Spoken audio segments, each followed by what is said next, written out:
ಹಾಗೆ RSS ಕಾರ್ಯಕರ್ತರ ಬಗ್ಗೆ ಮಾತನಾಡಿದ್ರು. ಇದೀಗ ಯಾವಾಗ ಮೈತ್ರಿ ಆಯ್ತು, ಮೈತ್ರಿಯಲ್ಲಿ ಬಿಜೆಪಿಯ ಕಾರ್ಯಕರ್ತರು ನಾಯಕರ ಸಪೋರ್ಟ್ ಕೂಡ ಬೇಕು ಗೆಲುವಿಗೆ ಅನ್ನೋದು ಗೊತ್ತಾಯ್ತು. ಕ್ಷಮೆಯನ್ನ ಯಾಚಿಸ್ಲಿಕ್ಕೆ ಮುಂದಾಗಿದ್ದಾರೆ. RSS ಕಾರ್ಯಕರ್ತರ ಬಳಿಯಲ್ಲಿ ನಾನು ಕ್ಷಮೆ ಕೇಳ್ತೀನಿ ಅಂತ ಹೇಳಿ ಪ್ರಜ್ವಲ್ ರೇವಣ್ಣ ಮಾತನಾಡಿದ್ದಾರೆ. ಹಾಸನದ ಸಕಲೇಶ್ಪುರದಲ್ಲಿ JDS ಬಿಜೆಪಿ ಸಮನ್ವಯ ಸಭೆಯಲ್ಲಿ ಕ್ಷಮೆಯನ್ನ ಕೇಳಿದ್ದಾರೆ ಪ್ರಜ್ವಲ್ ರೇವಣ್ಣ. ನನ್ನ ಗಮನಕ್ಕೆ ಬಾರದೆ RSS ಬಗ್ಗೆ ನಾನು ಮಾತನಾಡಿದ್ದೇನೆ, ನಾನು RSS ಬಗ್ಗೆ ತಿಳಿದುಕೊಳ್ಳದೆ ಮಾತನಾಡಿದ್ದೇನೆ. ಮತ್ತೊಮ್ಮೆ ನರೇಂದ್ರ ಮೋದಿ ಅವರು ಪ್ರಧಾನಮಂತ್ರಿ ಆಗಬೇಕು ಅನ್ನೋ ಉದ್ದೇಶ ನಮಗೂ ಇದೆ. ಹೀಗಾಗಿ ಆ ಒಂದು ಗೆಲುವಿಗೆ, ಪ್ರಧಾನಿಯಾಗಿ ಮತ್ತೊಂದು ಅವಧಿಗೆ ನರೇಂದ್ರ ಮೋದಿ ಅವರು ಮುಂದುವರಿಲಿಕ್ಕೆ ಗೆಲ್ಲಬೇಕು ಅಂದ್ರೆ ನಾನು ಗೆಲ್ಲಬೇಕು ನಮ್ಮ ಕ್ಷೇತ್ರದಲ್ಲಿ.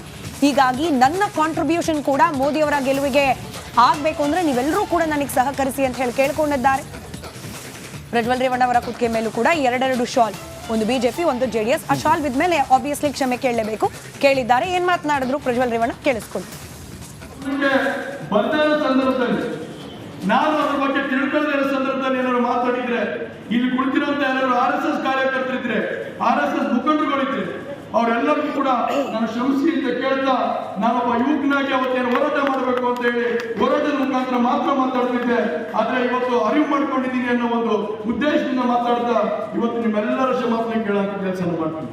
ನನ್ನ ಗಮನಕ್ಕೆ ಬರ್ದೇ ಇರೋ ಸಂದರ್ಭದಲ್ಲಿ ನಾನು ಅದ್ರ ಬಗ್ಗೆ ಒಂದು ರೀತಿ ಮೇಡಮ್ ಇದು ಹೆಂಗಾಗಿದೆ ಅಂತ ಹೇಳಿದ್ರೆ, ಈಗ ಈ ಅಲಯನ್ಸ್ ಮುಗಿದ್ಮೇಲೆ ಮತ್ತೆ ಇವ್ರು ಏನ್ ಹೇಳ್ತಾರೆ RSS ಬಗ್ಗೆ? ಅಲ್ಲ, ಮುಗಿಯಲ್ಲ ಅಂತ ಹೇಳ್ಬಿಟ್ಟಿದಾರಲ್ಲ ಕುಮಾರಸ್ವಾಮಿ ಅವ್ರು ಮಾತನಾಡುವಾಗ ಈ ಸಮನ್ವಯ ಸಭೆಯಲ್ಲಿ.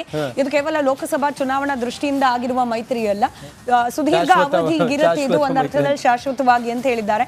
ಹೀಗಾಗಿ ಈ ತತ್ವ ಸಿದ್ಧಾಂತಗಳು ಮರ್ಜ್ ಆದ್ಮೇಲೆ ಹೀಗಾಗುತ್ತೆ ಅನ್ನೋ ಬಹುಶಃ ಗೊತ್ತಿಲ್ಲ. ಸೆಕ್ಯುಲರ್ ತತ್ವ, ಜಾತ್ಯಾತೀತತೆ ಅನ್ನೋದನ್ನೇ ಮೈಹೊದ್ದ ಪಕ್ಷ ಆಗಿತ್ತು JDS ಪಕ್ಷ. ಇದೀಗ ಸ್ವಲ್ಪ ಬಿಜೆಪಿಯ ತತ್ವಕ್ಕೂ ಕೂಡ ಅನುಸರಿಸಿಕೊಂಡು ಹೋಗುವಂತಹ ಅನಿವಾರ್ಯತೆ JDS ಗಿದೆ.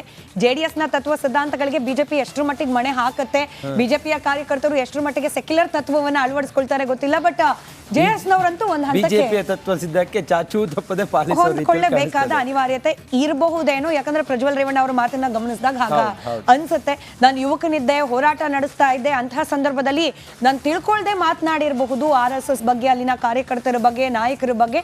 ಹೀಗಾಗಿ ಈ ಸಮಾರಂಭದಲ್ಲಿ ಯಾರಾದ್ರೂ RSS ಮೂಲದವರಿದ್ರೆ ನಾನು ಬೇಷರತ್ತಾಗಿ ಕ್ಷಮೆಯನ್ನ ಕೇಳ್ತೇನೆ ಅಂತ ಹೇಳಿದ್ದಾರೆ. ಆ ಮೂಲಕ RSS ನ ಬೆಂಬಲ ಕೂಡ ತಮಗೆ ಅವಶ್ಯಕ. ಬಹುಶಃ ಆತಂಕ ಇರಬಹುದು, ಕ್ಷೇತ್ರ ಅಷ್ಟು ಈಸಿ ಇಲ್ಲ ಈ ಬಾರಿ ಗೆಲ್ಲೋದು. ಅಲ್ಲಿ ಪ್ರೀತಮ್ ಗೌಡ್ರ ಮುನಿಸಿದ್ಯಲ್ಲ, ಅದು ಈಗಲೂ ಕೂಡ ಮಗ್ಗುಲ ಮುಳ್ಳಾಗ್ಬಿಟ್ಟಿದೆ. ಬಿಜೆಪಿ ಅವ್ರಿಗೂ ಕೂಡ ಕನ್ವಿನ್ಸ್ ಮಾಡ್ಲಿಕ್ಕೆ ನಾವಾಗ್ಲೇ ಹಿಂದಿನ ಸ್ಟೋರಿಯಲ್ಲಿ ಮಾತನಾಡ್ತಾ ಇದ್ವಿ, ಒಳ ಏಟು ಎಲ್ಲಿ ಬೀಳುತ್ತೆ ಗೊತ್ತಾಗಲ್ಲ ಅಂತ ಹೇಳಿ. ಇಲ್ಲಿ ಆ ಒಳ ಏಟಿನ ರಾಜಕೀಯ ನಡಿಬಹುದು ಅನ್ನೋ ಒಂದು ಆತಂಕ ಇದ್ದೇ ಇದೆ. ಹೀಗಾಗಿ ಹಾಗೆ ಒಂದು ಬಾರಿ ಆಯ್ಕೆಯಾದ ಸಂಸದರಿಗೆ ಆ ಕ್ಷೇತ್ರದಲ್ಲಿ ಒಂದು ಚಿಕ್ಕ ಮಟ್ಟದಲ್ಲಾದ್ರೂ ಕೂಡ ಈ ಆಂಟಿ ಇನ್ಕಂಬನ್ಸಿ, ಆಡಳಿತ ವಿರೋಧಿ ಅಲೆ ಅನ್ನೋದು ಇದ್ದೇ ಇರುತ್ತೆ. ಇದನ್ನ ಸರಿದೂಗಿಸ್ಬೇಕು ಅಂತಂದ್ರೆ ಬಹುಶಃ ಬಿಜೆಪಿಯ ಫುಲ್ ಫ್ಲೆಡ್ ಸಪೋರ್ಟ್, ಬಿಜೆಪಿ